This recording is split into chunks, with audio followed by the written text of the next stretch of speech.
And our first panelist is Peggy Thomas. Peggy Thomas is an award-winning nonfiction writer and author. She's a blogger at Nonfiction Ninja and writes for Nonfiction Minute, bringing information to teachers and students. The flexibility of nonfiction writing helps Thomas stay active and interested in her work as she ventures into different topics. Through her writing, she hopes to inspire youth to be curious of their world and to ask questions. To help promote this, she has developed lessons and activities to go along with many of her titles.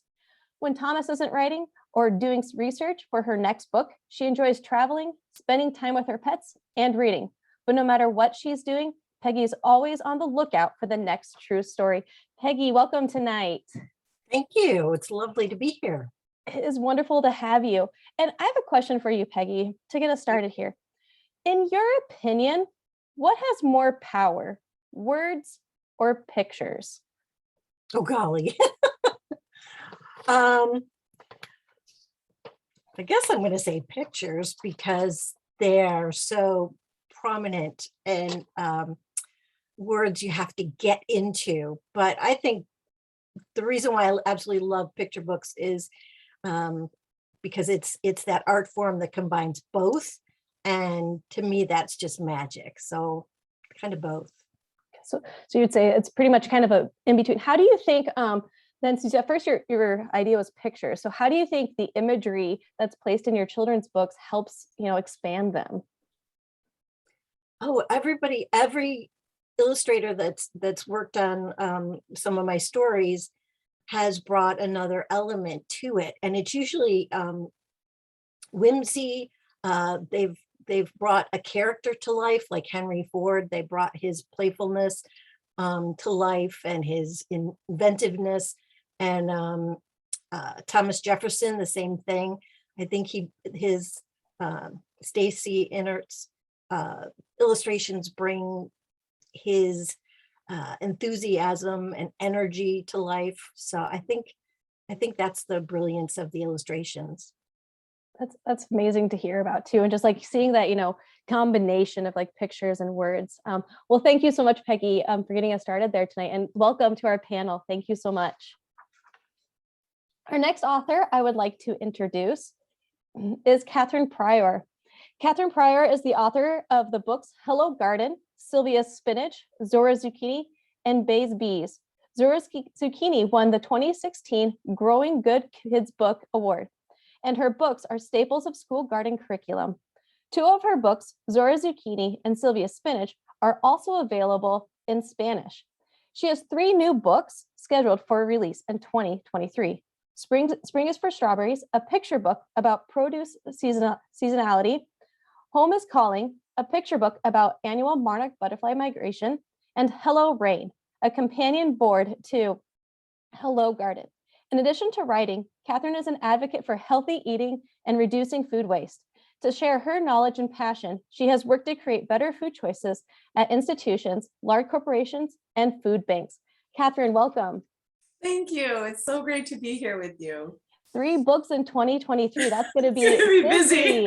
Congratulations. That's great to hear. Thank you. So, Katherine, I have to know, what is your writing kryptonite? My writing kryptonite? Yeah. So what stops me from writing? Lately it has been not having enough time. That has been the one thing I am finding. I have been spending a lot more time revising projects. And I have not been making the time to sit down and write new words. And so I think I'm my own writing kryptonite because I'm the one who's stopping me from writing new words. I think it's so easy to get caught up in publicity and the revisions that are going into books in the works, things like that I forget to sometimes sit down and remind myself how much I love creating a brand new story out of nothing. So how do you work against that kryptonite? And you said time and kind of yourself. So are you able to fight that, be that Superman and get through I need to remind myself to do that. Yeah, no. So what I was doing for the longest time, and it actually was weirdly helpful. Unfortunately, we lost all of our childcare in the pandemic. And so I immediately went from full-time mom and part-time consultant and author to all of full-time everything. And what I was really missing was writing. And so I started taking every Saturday morning when my husband was off, I would take that time for myself to write or to work on some sort of a writing project that that brought me joy in a tough time. And yeah, I'm realizing that's something that now that life is like inching a little closer to normal, I stopped making the time to do. And I think thank you, your question is reminding me is how important some of those habits, I don't want to lose that habit. It's the reason that I have 3 books coming out next year is because I really dedicated the time to writing. And so, yeah, it's easy to like let yourself get swept up in the day-to-day of life if you don't carve out that time for creating new work. Absolutely. So I'm going to make a date with myself. That's a great point. I mean, get some of that self-care in there. And if your self-care is spending that time for writing, then that's what you need to do. Absolutely. Well, Catherine, thank you so much for joining us here today. Okay. And then our last individual on our panel is Dylan Jacobson. Dylan Jacobson is a comics writer, illustrator, and colorist. He has authored his own comic series, Champions, and has illustrated characters for games and his coloring book, Together with Goblins. Jacobson works to bring storytelling to life through visual representation. Though he has worked on projects that relate to agriculture and science, he enjoys writing fantasy and whimsical stories. Jacobson shares his expertise with students and often goes into classrooms as a resident artist. During his time in the classroom, Jacobson focuses on role-playing as a way to introduce storytelling as he brings forth the inner workings of creating comics with students. From the necessity of good storytelling to storyboarding, planning, and drawing and inking their own comics, students learn every facet of the craft. Dylan, welcome. Thanks for having me. So, Dylan, I do have a question for you. Don't worry, you didn't get out of that, right? Some random question here. So can you tell us, what is an early experience you had where you learned language had power? Wow. Early experience I had where I learned language had power. Oh my goodness. Written language or spoken language? You know, I was thinking written, but if you want to do well, I don't know. Spoken. No, I'm gonna reveal a kind of embarrassing story, but in 4th grade, I forged my dad's signature for a while to get through some assignments, and eventually I got called out, and there was a lot of repercussions. It was, I think, the first time I ever went to the principal's office, so that taught me a lot about written language having power. And unfortunately, I was too proud of my work, so I confessed to all of the ones that I had done instead of the one I got caught doing. So that was a big deal. That is a big deal, but look at you and all your honesty. Well done. Yeah, I suppose. That's a way to look at it. Well, welcome everybody again, and our participants, and then also again to our panelists. So now what we're going to do is we're going to get into those prepared questions and then participant questions. Remember, you can ask your question as we go in the chat box, or if it's to a specific author, please write their name first. So my first question for all of you, and let's go ahead and Peggy, can you get us started with this question? What is your writing process? My writing process, I would say it's kind of a cycle. It's not linear because I do mostly nonfiction.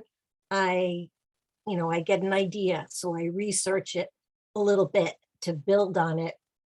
And then when I think, I've got something good, I start to write, and then I need to research more. So it's this constant cycle of writing and research and going back and forth.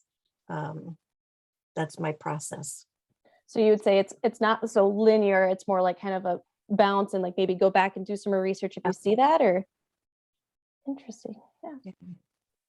Yeah. Catherine, is yours similar? Is it different? I think for me, with my writing process, I tend to be someone who I'll have an idea and I kind of have to let it just kind of marinate for a while mentally. Like I'm kind of kicking it around. Like that's an interesting thing. I wonder if that could be something. And then when I know I'm ready to sit down and start writing, and this is my specific weird process, I hear the first sentence in my head. And when I've pieced together that first sentence, I know that I'm ready to start working on a draft. I've heard it driving down the road and pulled over. Been like, oh, that idea I've had for a month. I know what the first sentence should be. And the first sentence doesn't always stay the first sentence. I've certainly written them and had them edited out later. But for me, it's hearing that first sentence. And once I've thought about it for a while, I'm able to start getting the idea down on paper once I know how it starts. And then I would say, one of the things I really like to do too in my writing process is I'll have new things that I'm working on, but then also older manuscripts that I'm revising. So I really like to have a new project that I'm really excited about and it's shiny and it's too new to even show people. But then I also like to have manuscripts that I'm revising. So I have certain things that I've shown my critique group that I'm editing. And that's sort of the less romantic part of writing, but you can't get through the process without it. So I like to have both. And that way I can let the new stuff sit and I work on an older project. And then once I've got that in a good place, I bring back the other project. So I kind of like to be cycling things through. So it almost kind of gives you this option of like, I'm working on this right now, but okay, I need a break from that. So I'm gonna go work on something else for a little bit. Yeah. And also I think it's really important to let a new idea, when we write a new idea down, we're like, this is the best ever. I love this. It's really important to put a first draft away for a while so you can come back to it with fresh eyes. So I will just let them sit often for weeks, a month, and then come back to it with fresh eyes when I'm like, oh yeah, no, that needs to go. Oh, I should really fill that in. But yeah, actually letting it sit for a while so you can come back and see it fresh is really important. I like how you put that, come back and like look at it again, fresh eyes, get some sleep. And, just, yes, sleep's very important. So making sure that you come back and, visit it with something different, a new perspective. I really enjoyed that. Dylan, how about you? What's your writing process? Yours is a little different. Or maybe it's not. I don't know. Well, first I want to say I think coming back to something later is a great thing to mention because I think we all probably do that to some extent, but it's tremendously important. When I have an idea, I'm really grounded in like trying to hold a particular type of structure in mind, even if I'm going to deviate from that. So there's a writer named Brian McDonald who created a structure of 7 steps. So I'll usually just like write out all 7 steps really fast. Like it's not a perfect story, but like here's the whole idea from beginning to end. And if it feels like it's way bigger than that, then I'll create like a beat sheet of like, these are all the major ideas I have in the order I want them to go in. And then I'll take that time, like Catherine said, to like spend a long time thinking about it. And for me, also a lot of times good ideas come in the car if I'm walking. Or if I'm somewhere where there's no paper or no phone or no computer, those are the best times to have an idea when there's no way to write them down. So highway driving, it's always highway driving. Yeah. So yeah, I would say, getting that beat sheet or some sort of format put together and then figuring out how the story works from there and deviating from that point tends to be my style, I guess. So it sounds like all of you also have this like time of where you have to just think about what that project is and what you're about to write. How much time do you think that is a thing? Like, is it normally like 30 minutes? If you're to quantify it into like an actual time frame, because I'm thinking from, sometimes we have students write who we don't always give them that time to just think, so like how much time would you say is necessary? For a student, I don't know. Definitely, I kind of would think, I guess if I were a student, I think I'd like to write something and then come visit it the next day, if that was a possibility. For myself, I put things away again, like Catherine and Dylan for, days or weeks and come back to it But then, you know, once you come back to it, you really have to buckle down and then do the work. So if you put it too long, you're in trouble because you forget about it. Yeah, I think, you know, for me, sometimes it'll be a month, a couple weeks. It totally depends on, every project is different. But obviously it depends on your age group, right? So like if you told a 7-year-old, you know, next month we're going to write this story about this, they'd be like, what? I'm going to be so old by then. And I, you know, and even with high schoolers, I think you would want to be careful about giving them too much notice. I like your idea, Peggy, of a day. I will also say the writing exercise that turned me into a writer at 7 years old was I had a teacher who put on oh gosh, what was it? It was a classical music album, The Four Seasons. It was a record, just to really date myself. And she put that on and she turned out the lights and she had us all put our heads on our desks and told us that when the music ended, we were going to lift our heads and write what we had seen in our imaginations. And as I knew that I was like consciously trying to think of a story in my head because I knew I was going to have to write something, but it was literally in that music. In that time when we were all sitting there, I remember it being very quiet, like people were doing it. And so I think with younger kids, they don't need a lot of notice, but just giving them the space to mull something over can be really important. I think that's a good point. I was going to say, and maybe this sounds contrarian, but I've got a lot of like concepts that are just like in a big Google Drive, and I don't go to them very often, but there are times where I'll go in there and I'll be like, wow, that was a great idea. Maybe it's time to do something with that now. Or realizing like, well, I'm glad that one didn't go anywhere. That like sometimes some ideas, it's okay for them to fall away, and that's all right. But I've got, you know, tons and tons of just concept pages in Google where even the ones that'll never go anywhere, I don't think I'll ever be able to delete them.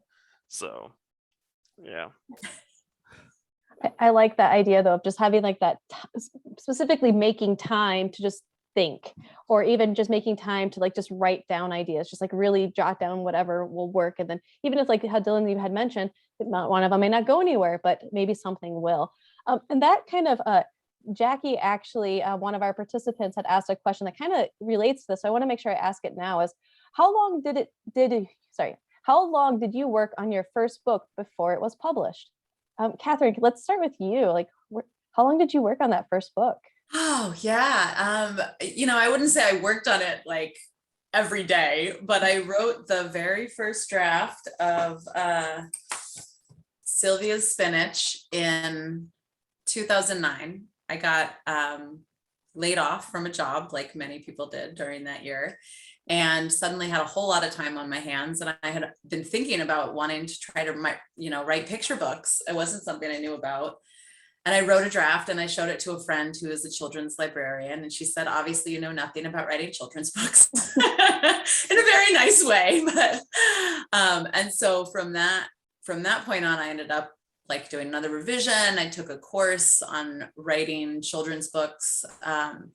And it came out in 2012. We're coming up on the 10-year anniversary. So from the day I wrote the first word to the day it was on a bookstore shelf, it was a little over 3 years. It's not like I was working on it every day, but I was, you know, sharing it with friends who knew something about kids' books. I took a class, I revised it.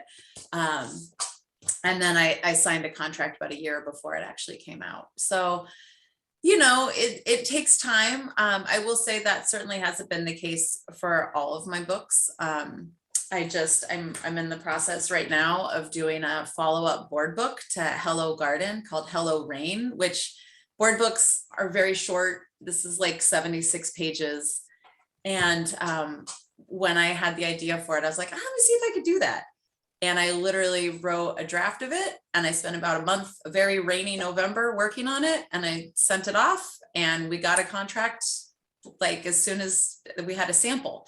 that is the record-breaking fastest I have ever had a book come together. And I think it was because it's a publisher I've worked with before. It was a model that I already had an existing book that I could kind of follow the model.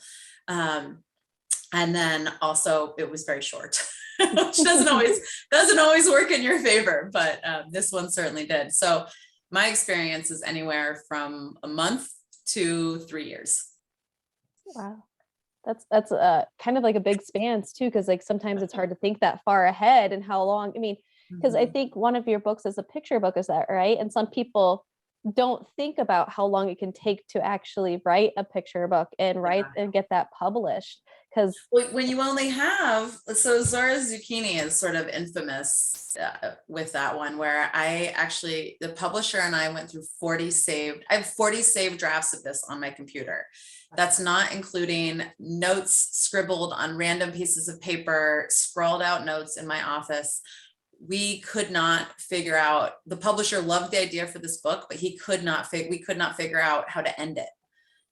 I literally at one point had 2 different storylines going, so I could get to 2 different endings. Neither of them was working. At one point he was like, I think we just, let's give it until New Year's Eve. And if you don't have it by New Year's Eve, I think we should put it away and work on something else. And sure enough, like December 28th, I was driving down the highway and I figured out how it should end. And I wrote it on a napkin, and then I went home and typed it up and sent it to him. And he was like, yep, that's it.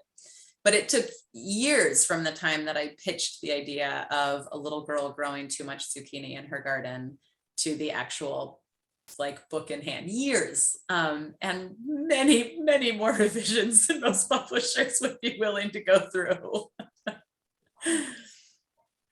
Peggy, how about you? Like, what's that process like for? Oh, how long does it take? Yeah.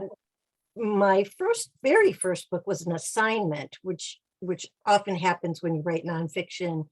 So that was easy peasy. I got the assignment and I took a year, and then it was published. So about a year.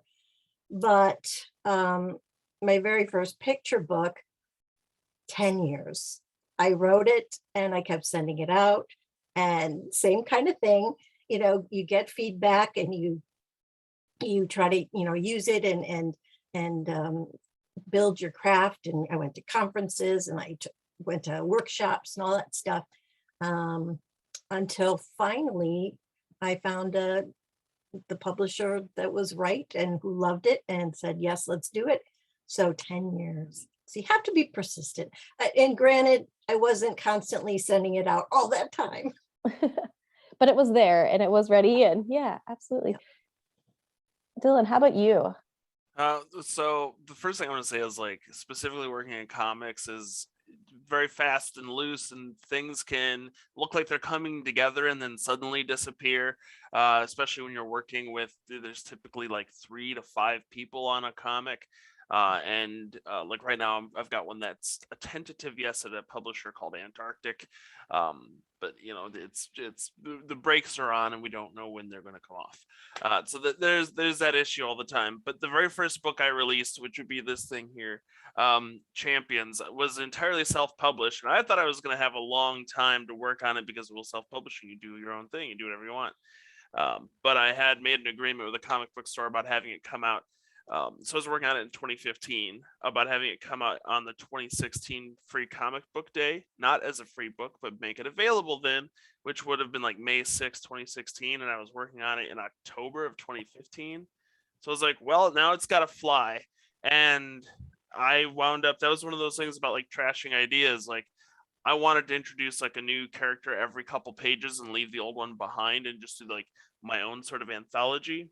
And I wiped that away and just went with the 4 characters that seemed the strongest and made like one concise story and shot for it that way. And it was intrepid. And I would say that because I did everything but the coloring myself, it was like backbreaking and emotionally breaking. I don't think I want to work that way anymore. But it went lightning fast.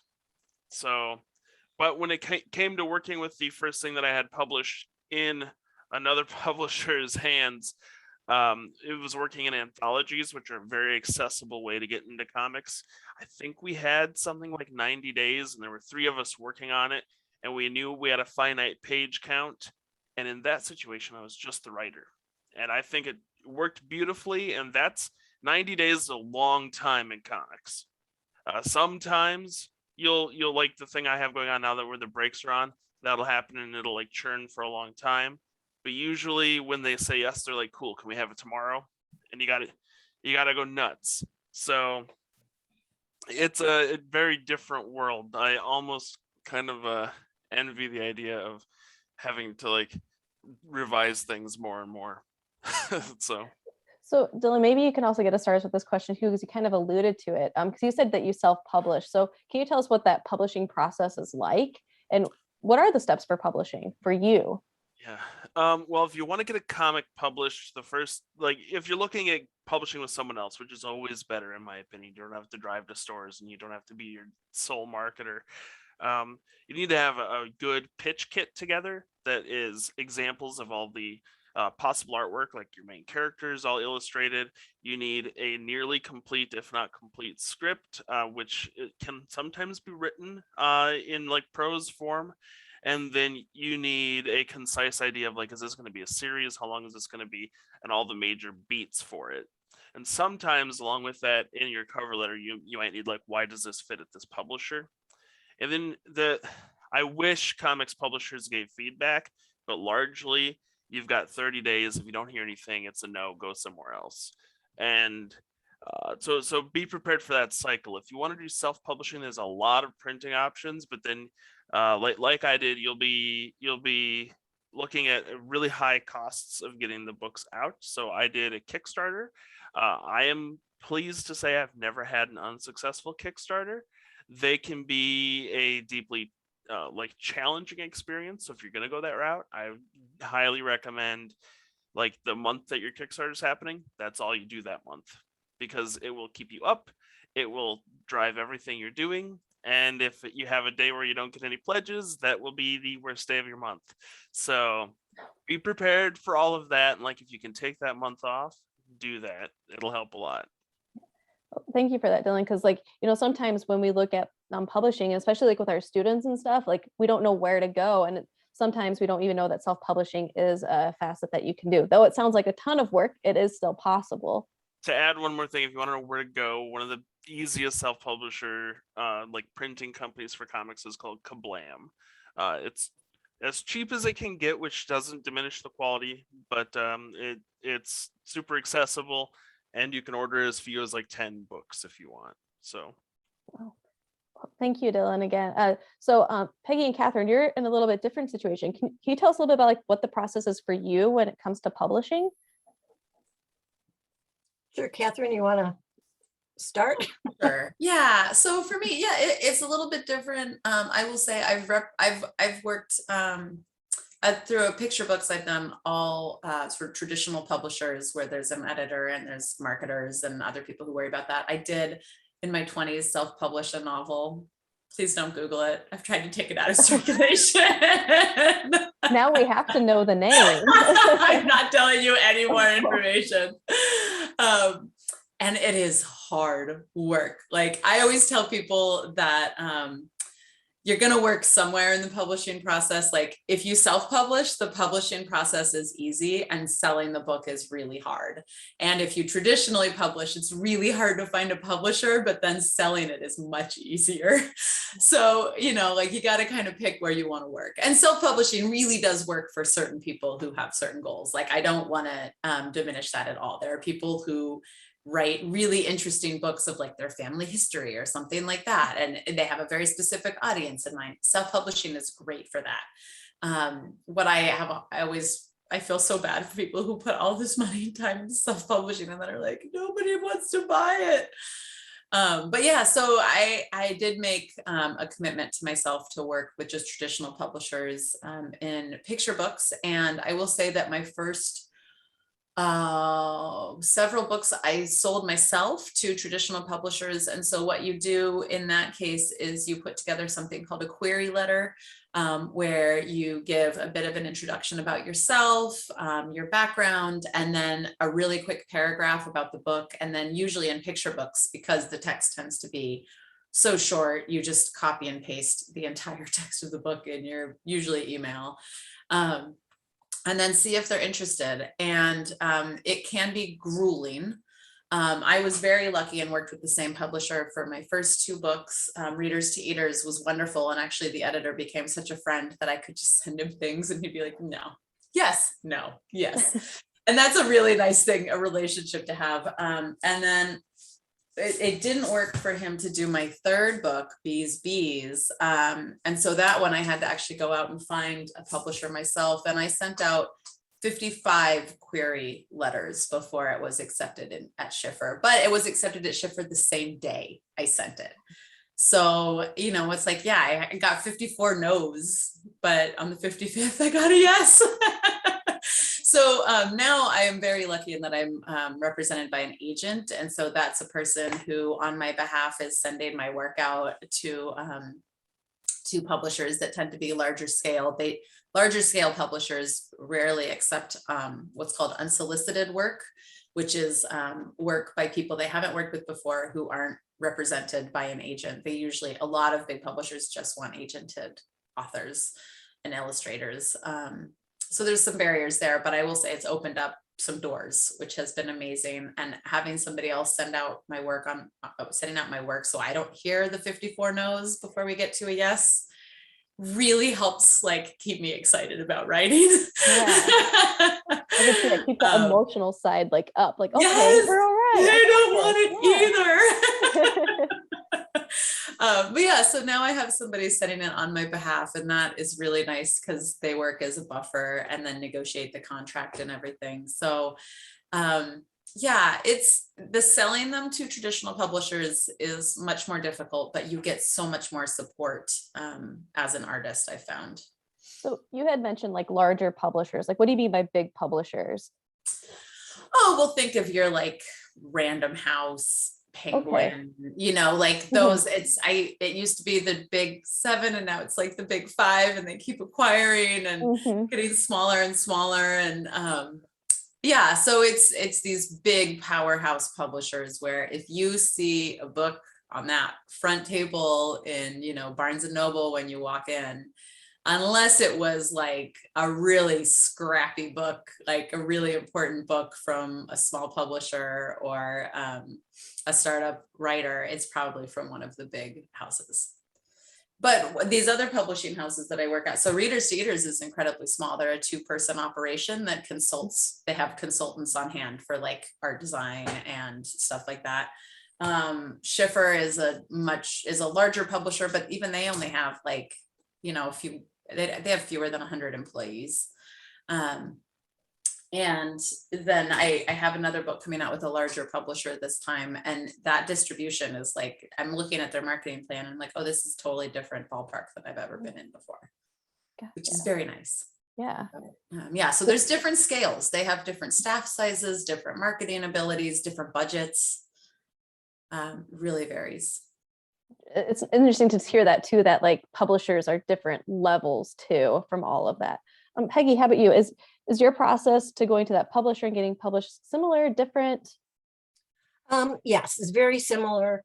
I also have an agent who submits on my behalf, but I create, if it's a large book, you know, like a mid-grade or a young adult, I create a proposal, which basically is an outline, and I mention some of my research, and it helps me to know exactly what I'm going to write, and it helps them to know, you know, my goals, and that'll go out. And if a proposal is accepted, then I start writing, and it goes to an editor back and forth, mostly to get the content right.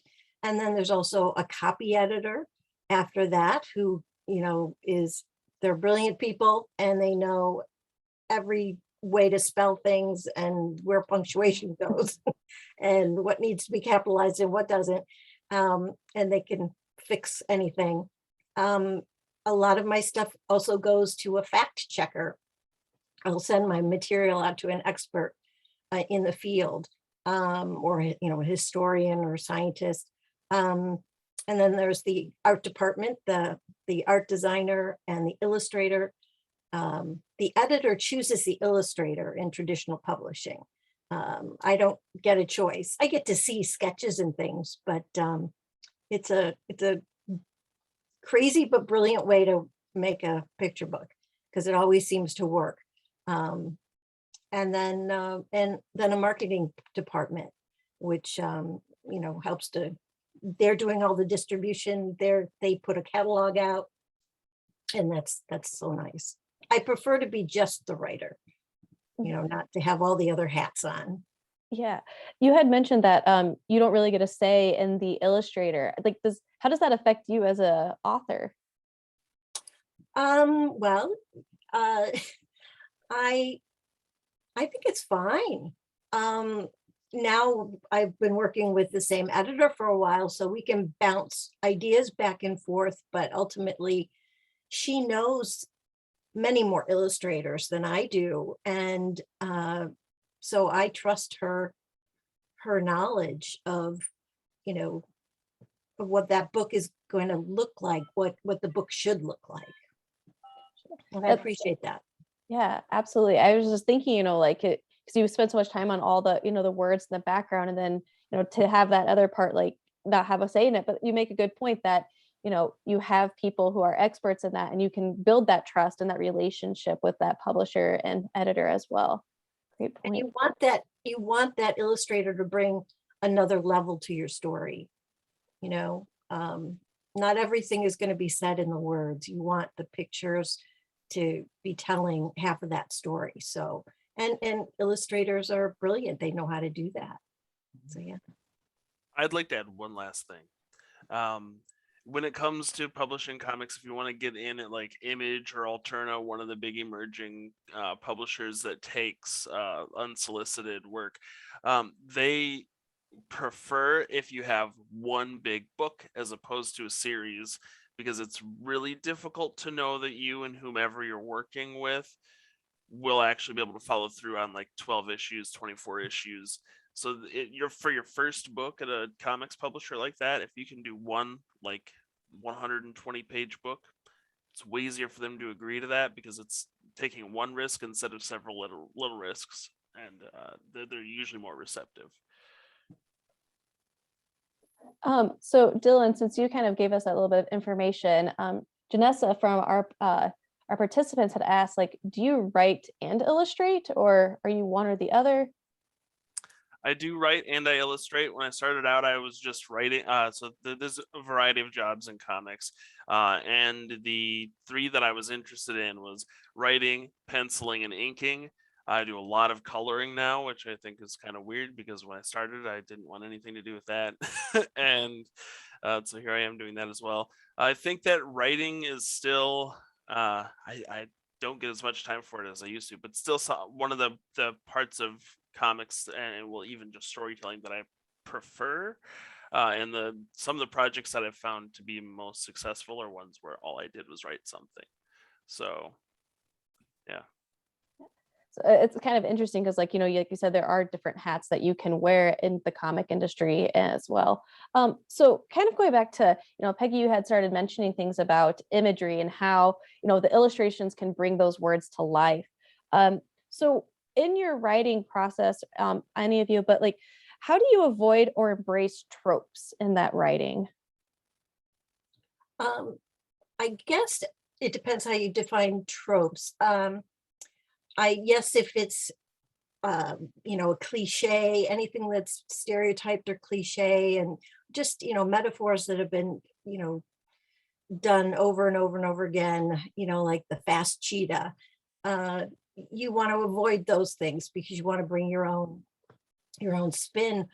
But if you're thinking just about figurative language in general, I embrace it. I think it reinforces, if done well, it reinforces your theme. It can reinforce your theme or the idea.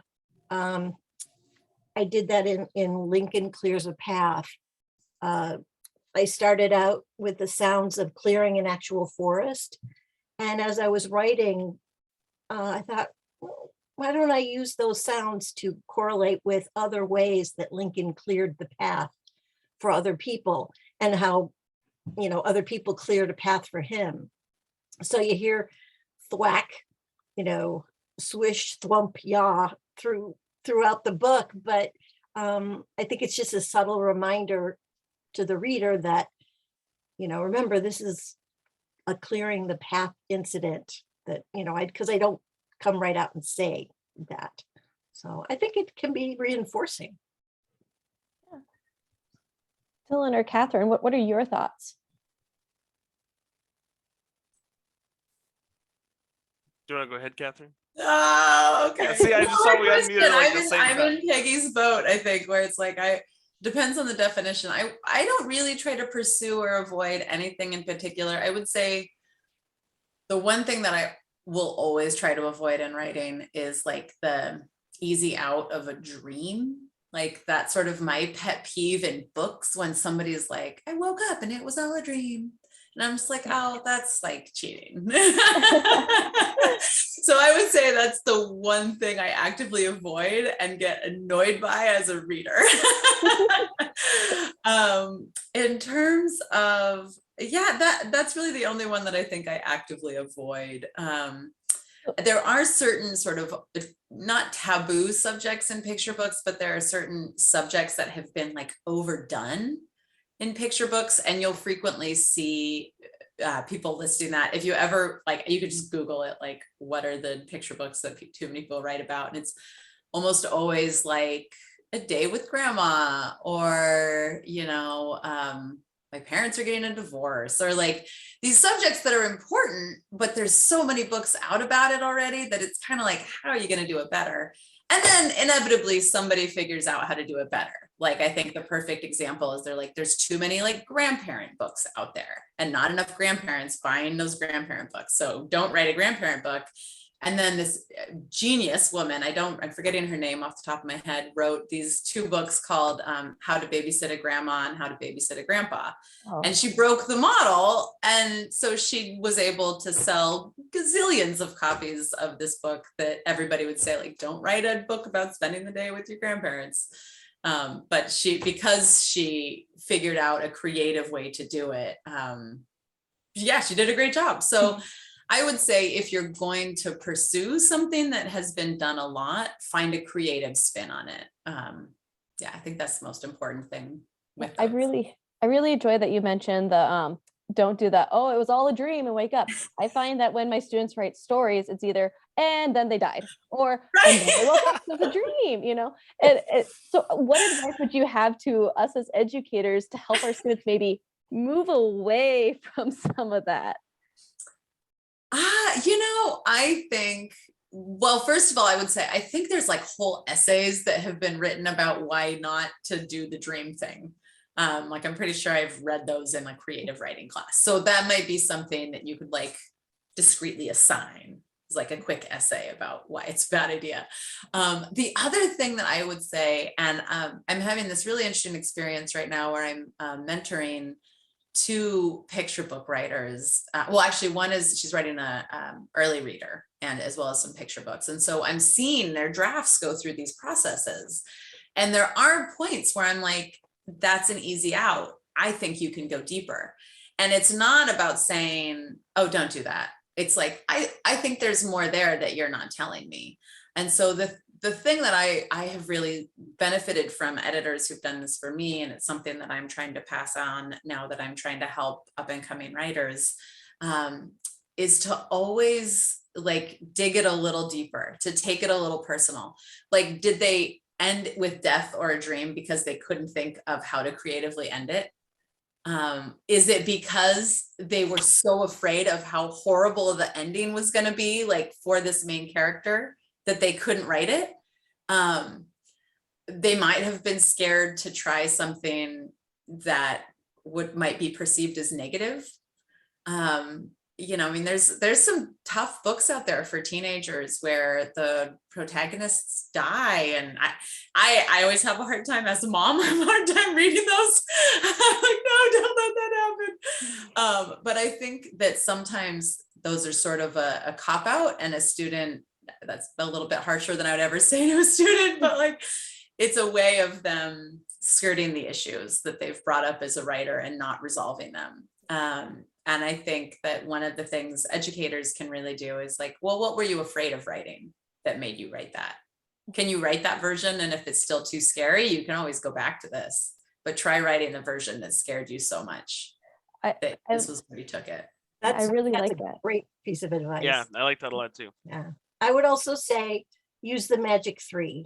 You know, I trust, you know, have the student think of, well, wait, before that, the ending of death, you know, try 3 different ways that character tried to succeed, you know, or three things that happened that, you know, it got worse and worse and worse until finally the character acted.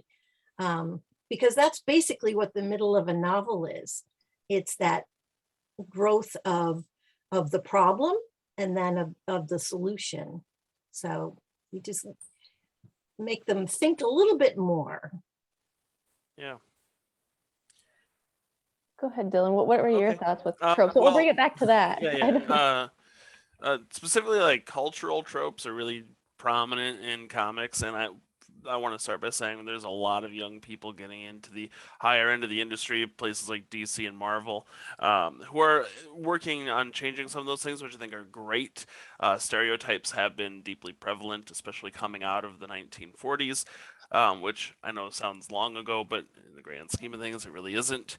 And one of the things that I guess crossed my mind is coming up with new character motivations, and I think this also wraps into how do you avoid like and they died or it was all a dream, is like what do these characters actually want, and then addressing like how can they get them, how did they get them, or why didn't they get them. And that even goes so far as like in superhero comics, a tremendous trope is a significant loved one is killed and now I need to avenge them. It's tired. There's a lot of different names for that type of trope, depending on who the person was and how they were killed, which is really unfortunate because that tells us it's happening all the time. So coming up with better motivations, and I think it's really important to think about who we are and what we want, because sure, if you're going to write a superhero story, they're larger than life and something special is happening to them, but the only way people are going to connect to them is if they're experiencing things we're experiencing. And I think that's like why Spider-Man's so popular. He's always trying to make rent, and that's a big deal, right? So come up with things that are more grounded and unique, and I think you'll have a far more appealing story. That's a good point there too. Like you know, just the idea that there's ways to approach every trope differently, or reinvent it. And so encouraging our students to be creative, encouraging ourselves as I would like to argue everybody could be a writer, whether or not you get published or not, you can still write, and and challenging ourselves to be creative and look at things in a different perspective. A question that was actually typed in before the panel, I want to make sure I get to this because I feel like it's pretty topical, if you will, right now. And the question is what are the qualities to look for when selecting top level children's literature and agriculture? But I do want to broaden that to just literature in general, specifically children's literature for our classrooms. It's a very hot topic right now in the news and in politics of how do we choose children's literature for our classrooms? And what advice? That's a big question. So take some time to think about it because that's a big one. So, well, first I would say to ask you. Ask him. And the foundation. What books should we be bringing into our classrooms? But so that not everybody is emailing you, I would say a couple of things that come to mind in terms of books that make great reads in the classroom, and also just there's so many books published every year, it's hard to weed through them all. I would say one, you can always go to library awards. Every year the American Library Association awards a number of different books with various medals and honors. And if you look through those lists and see something food related, it might be a really great one to consider bringing in. There's also an organization called Food Tank that every year does a book. They do a roundup every year of the best food books for kids, which I always really love to read. And I basically put everything on hold at the library on that list. And then the last one I would say is the organization that does the Growing Good Kids Book Award. It's the American Horticultural Society and the Junior Master Gardeners. Anyway, they bring together groups of master gardeners, experts from around the country, and they review all of these submissions that get sent in, and they're either gardening or food. They're about growing things basically. And so they award, I think it's usually about 3 books every year that they think like every gardening program should have.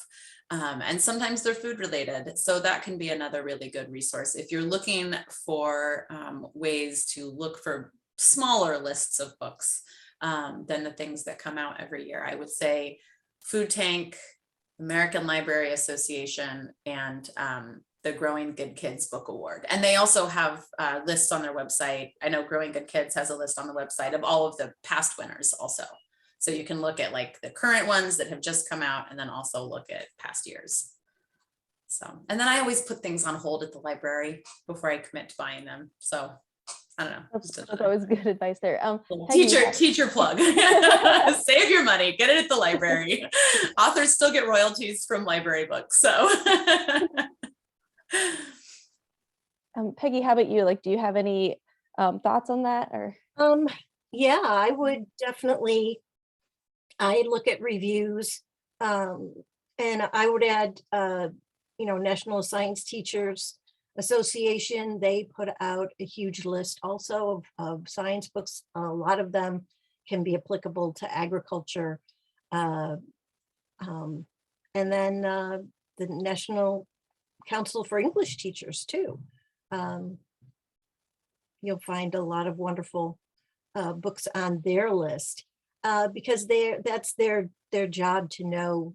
They've read all of these books, and so they can guide you, to the best ones.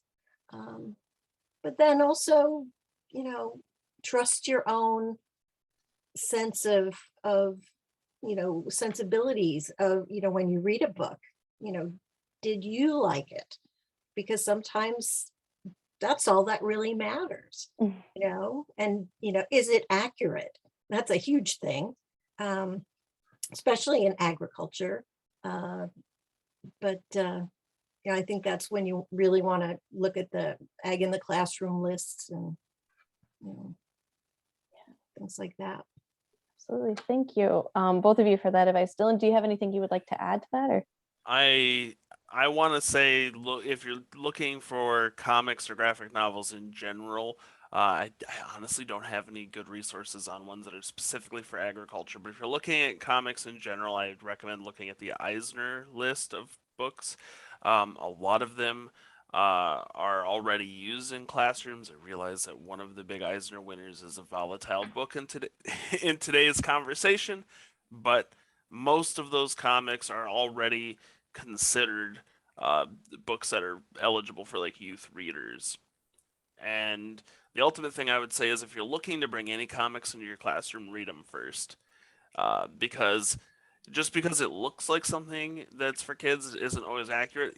Even things with Batman in them aren't necessarily for kids. So read them first. And then luckily they're usually really cheap. And you could do digital ones for like $2 9 times out of 10 and get at least a good preview of what you might be bringing in.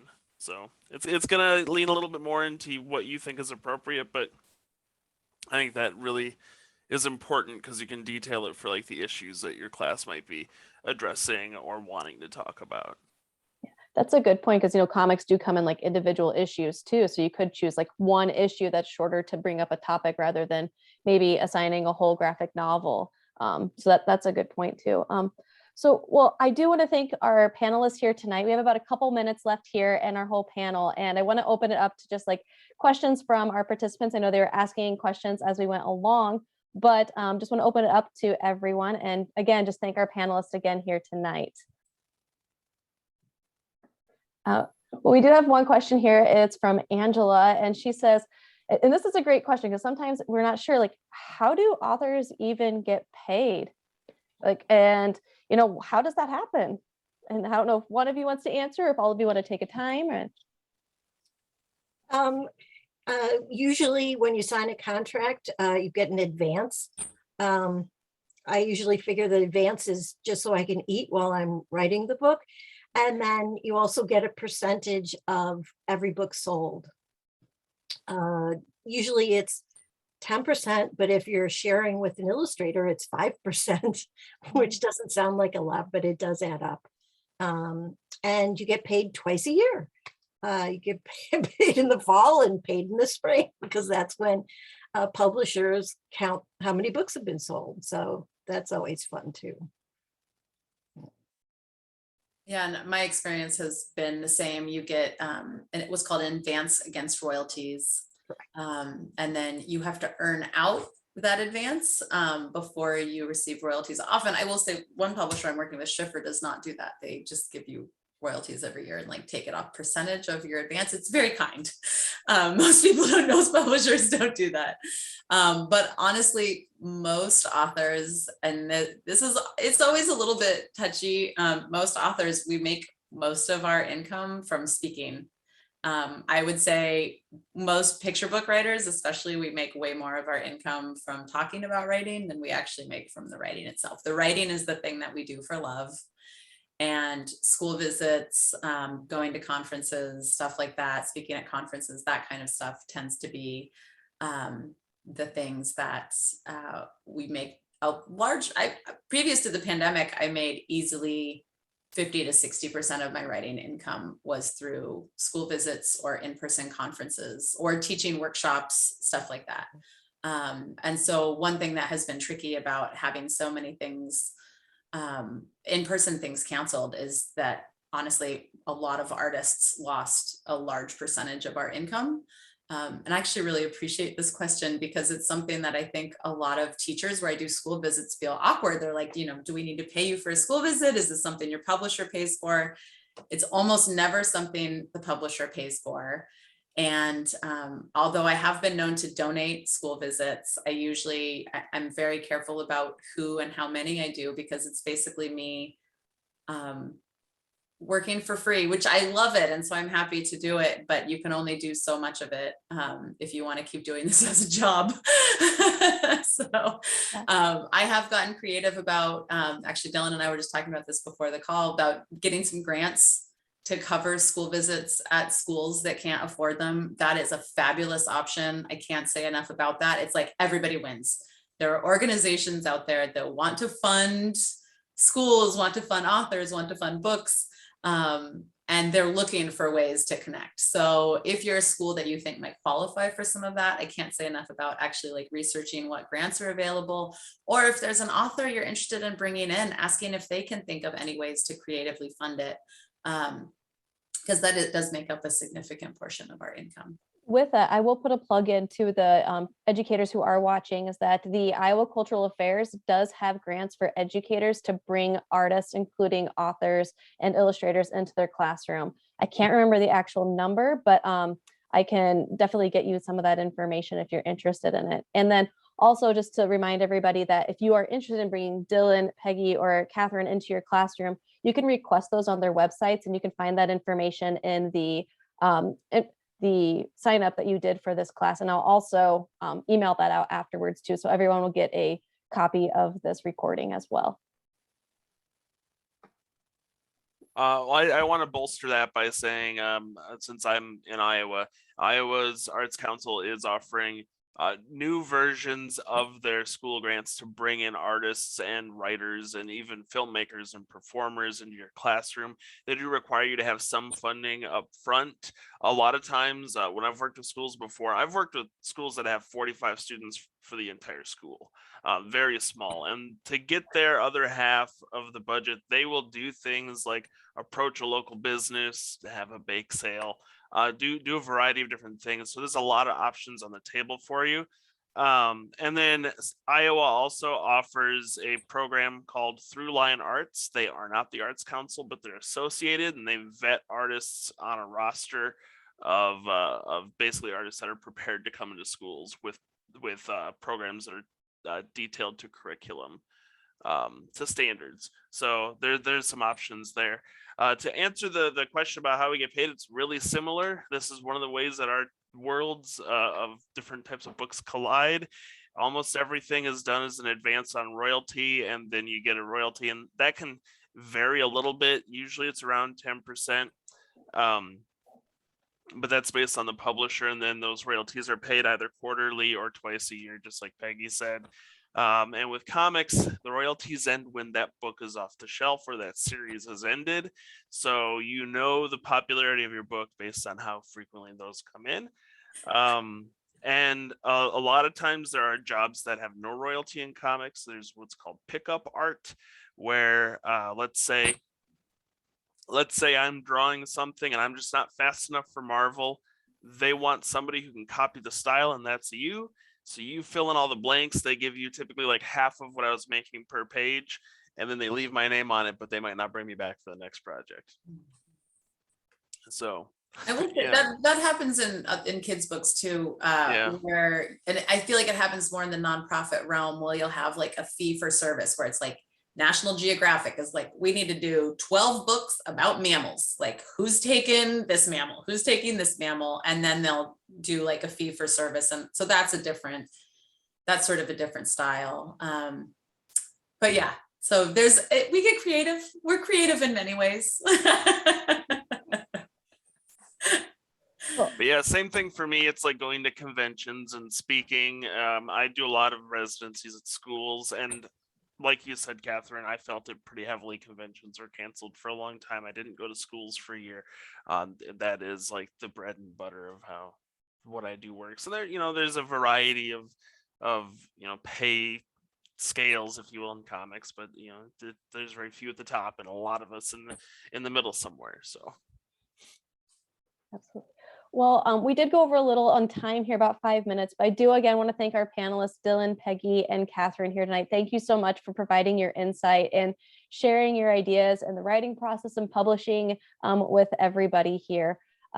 I'm going to hang on here just a little bit, but feel free, for those of our participants, you can go ahead and head off here. But again, thank you all so much. And I see all those thank yous rolling in. Our participants truly, I believe, enjoyed this here tonight. Thank you so much for hosting this. I will take any excuse to geek out about writing for an hour. So thank you for hosting and listening. And to everybody who's teaching right now, I so appreciate that people are taking time out of their evenings to do this. So yeah, thank you, teachers. Thanks for having us. This was actually, I learned a lot, so that's cool. Yeah, me too. Awesome. Fantastic. All right, and then just as a reminder for those, you will all get a copy of this recording of our webinar. I'll send that on a follow-up email sometime tomorrow. I'm not going to guarantee which time tomorrow, but sometime tomorrow, along with, I jotted down the resources as well that our panelists had mentioned, so I'll make sure to get those in there as well. Well, thank you all again very much. Have a wonderful night. Thank you. Thank you. Thanks.